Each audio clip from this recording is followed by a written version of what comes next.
ان کی arm forces میں، police میں ہمارے لوگ 60 سے آ رہے تھے. پاکستانی تو یہاں پہ صدیوں سے آ رہے ہیں، پر پاکستانیوں کی بہت بڑی تعداد یہاں پہ آنی شروع ہوئی تھی سن 60-61 کے عشرے میں، جب شیخ زاہد رولرز ریپرزنٹیٹیو تھے الینڈ میں. تب بڑی تعداد پاکستانیوں کی آنے شروع ہوئی. اور جب ان کو آزادی ملی تب تو پاکستانی بہت تھے یہاں پہ.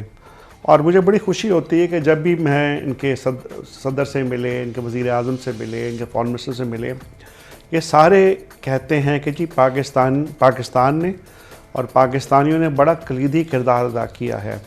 ایمریٹس کو تو سب کو جانتے ہیں کہ EK001 ایمریٹس کراچی 001 پہلی تھی جو PIA نے بنائی تھی. اس کے علاوہ اتصالات، سب سے بڑا سوورن ویلتھ فنڈ ہے آرڈیا، وہ پاکستان نے سیٹ اپ کیا تھا. سینٹرل بینک پہلا ایئر چیف پاکستانی تھا. تو پاکستانیوں نے بہت عرصے تک یہاں پہ کام کیا ہے اور بڑا کلیدی کردار ادا کیا ہے. بالکل.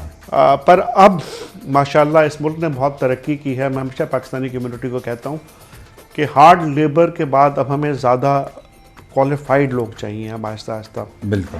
کیونکہ جن میں سکلز ہوں، جو ادھر کام کر سکیں. کیونکہ اسی کے مطابق ہمیں اپنے آپ کو کرنا پڑے گا. جی.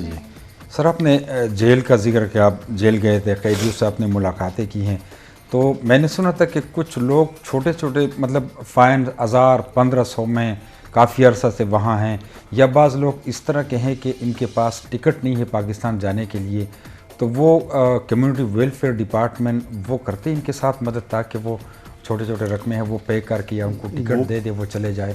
ہم کرتے ہیں. انفیکٹ ان کا جو یوم آزادی ہوتا ہے رمضان کے شروع میں اور عید الاضحیٰ میں، میں ہمیشہ ایک جو سفیر پاکستان ہے ان کے صدر کو خط لکھتا ہے کہ جی پاکستانیوں کو چھوڑا جائے. اور ان خطوط کی وجہ سے کوئی اس سال 700 پاکستانی کو ریپریو ملا ہے.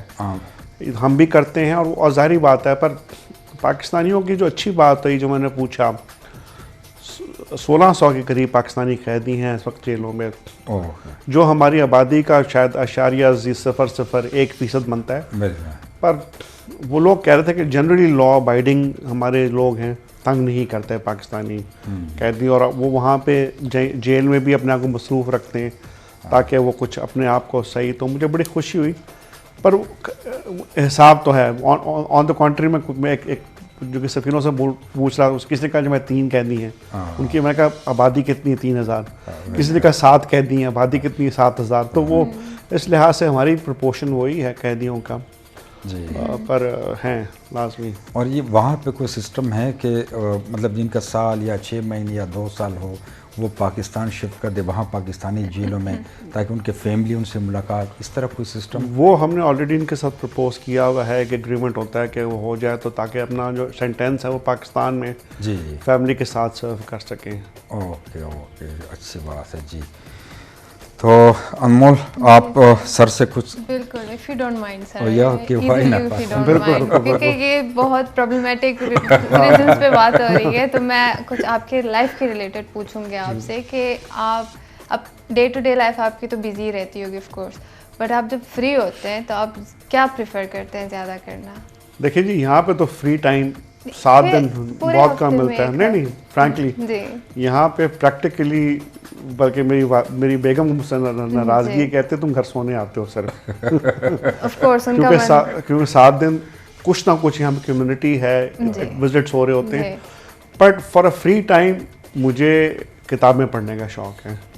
ان سے میں ہمیشہ کتاب یہ مجھے اپنے ماں باپ دونوں سے ورثے میں ملا ہے کہ کتاب بچپن سے. کیونکہ سر جیسے جیسے ٹیکنالوجی بڑھ رہی ہے کتابوں کی اہمیت کم ہوگی، یہ لوگ کتابیں نہیں پڑھتے اب اتنا خاص. تو ماشاء اللہ اگر آپ یہ چیز ابھی بھی کنٹینیو کریں. آپ سرپرائز، میں ابھی کتاب پڑھتا ہوں.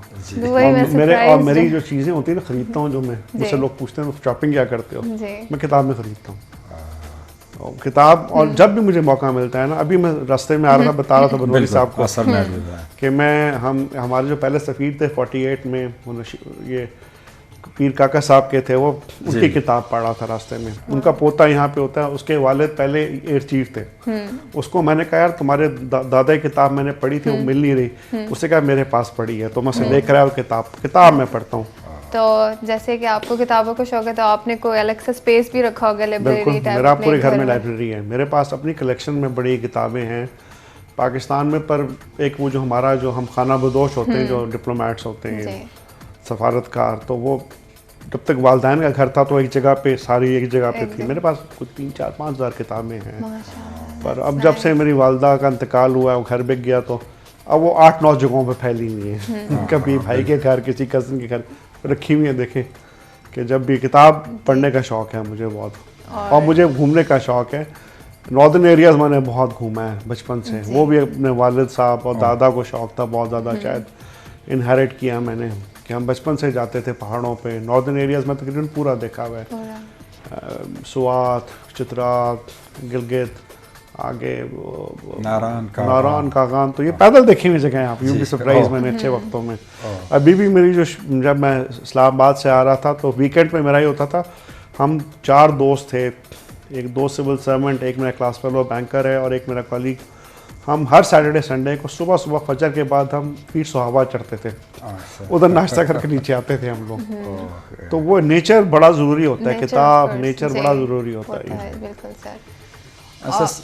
جی مطلب آپ بکس کے علاوہ اور مطلب میوزک کس طریقے کا پسند کرتے ہیں؟ میوزک مجھے جی ہر قسم کا پسند ہے. جی اردو میوزک، غزلیں مجھے بہت پسند ہیں. مجھے پاکستانی پاپولر میوزک بھی بہت پسند ہے. اب تو آپ نے نہیں سنا ہوگا، زہیر اور نازیہ حسن تھے ہمارے زمانے میں. انٹرسٹنگلی جو بہت بڑا ایک گروپ بہت فیمس ہوا بعد میں، دل دل پاکستان جنہوں نے گایا تھا، یہ میرے کلاس فیلوز تھے اور میں کنٹمپریری سے زیادہ تھا. تو جنید جمشید جنید سے سینئر ہوتا تھا، پر شاہی مجھ سے 1 سال سینئر تھا. روہیل جس نے کوک اسٹوڈیو بنایا میرا کلاس فیلو تھا. رضوان ان کے ساتھ ہوتا تھا، پہلے چھوڑ کے چلا گیا، وہ میرا ہم سے سینئر ہوتا تھا. تو پاکستانی میوزک پر میرا میوزک کا ٹیسٹ بڑا ایکلیکٹک قسم کا ہے. میں باہر رہا ہوں، روسی زبان میں نے سیکھی ہے، روسی میوزک بھی سنتا ہوں میں، فارسی میوزک بھی سنتا ہوں، میوزک عربی بھی سنتا ہوں، کیوں میوزک میں اپنی خوبصورتی ہوتی ہے بہت. آپ کسی قوالی والے پروگرام میں بھی گئے؟ جی قوالی، وہ ابو محمد فرید ایاز، یہ 60 سال پرانا، صدیوں پرانا گھرانہ ہے.